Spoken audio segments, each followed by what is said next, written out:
श्री दुर्गा सप्तशती छठा अध्याय धूम्रलोचन वध। ऋषि ने कहा, देवी के मुख से ऐसी विचित्र बात सुनकर दूत को अत्यंत आश्चर्य हुआ और उसने असुर राज से सारा वृत्तांत जाकर कहा। दूत से ऐसी बात सुनकर दानव राज अत्यंत क्रोधित होकर अपने सेनापति धूम्रलोचन से बोला, धूम्रलोचन, तुम अपनी सेना के साथ अभी वहाँ चले जाओ और उस दुष्टा स्त्री के केस पकड़कर घसीटते हुए यहाँ बलपूर्वक लाओ। उसका रक्षक यदि कोई यक्ष, गंधर्व, देवता आदि हो तो उसका भी वध कर डालना।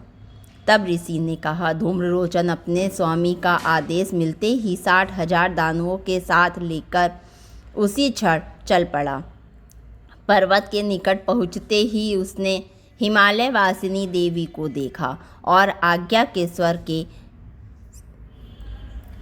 कड़क कर बोला, अरे तू मेरी स्वामी शुंभ निशुंभ के पास अभी चल। यदि तू स्वेच्छया चलने को तत्पर नहीं होगी तो मैं तुझे बलपूर्वक पकड़कर ले चलूँगा। सेनापति की बात सुनकर देवी ने कहा, तुम राक्षस राज के कहने से यहाँ आए हो और स्वयं भी पराक्रमी हो। इस समय तुम्हारे साथ विपुल वाहिनी भी है।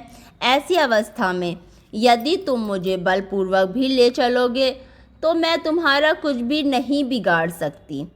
तदंतर ऋषि ने पुनः कहा।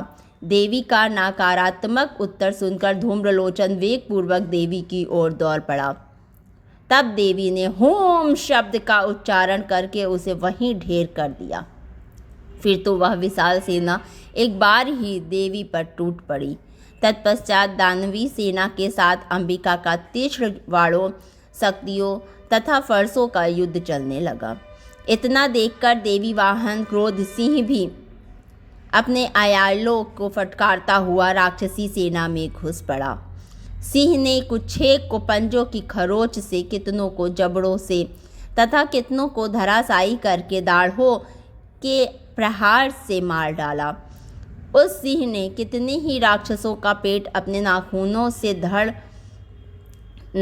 से फाड़ डाला तथा कितनों के सिर को थप्पड़ से आघात से उड़ा दिया। कितनों की भुजाएं और मस्तक उसने चबा डाले और कितनों के पेट चीर करके अपने आयालों को फहराते हुए उनका खून पी डाला। देवी के महाबली सिंह ने क्षण मात्र में ही संपूर्ण असुरी सेना का ध्वंस कर दिया। तब शुंभ को यह खबर मिली कि युद्ध में धूम्रलोचन मारा गया तथा उसकी समस्त सेना का विनाश सिंह द्वारा हो गया तो अत्यंत क्रोधावेश में उसके होठ कंपायमान हो गए।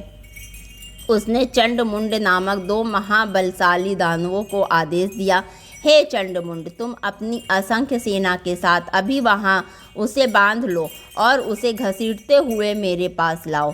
यदि उसे इस प्रकार लाना संभव न हो तो असुरी सेना की मदद से उसे वहीं पर मार डालना। उस दुष्टा की हत्या होने तथा सिंह के मारे जाने पर उस अंबिका को अपने पास में बांध करके शीघ्र ही वापस आओ। इस प्रकार 6वां अध्याय समाप्त। जय माता दी।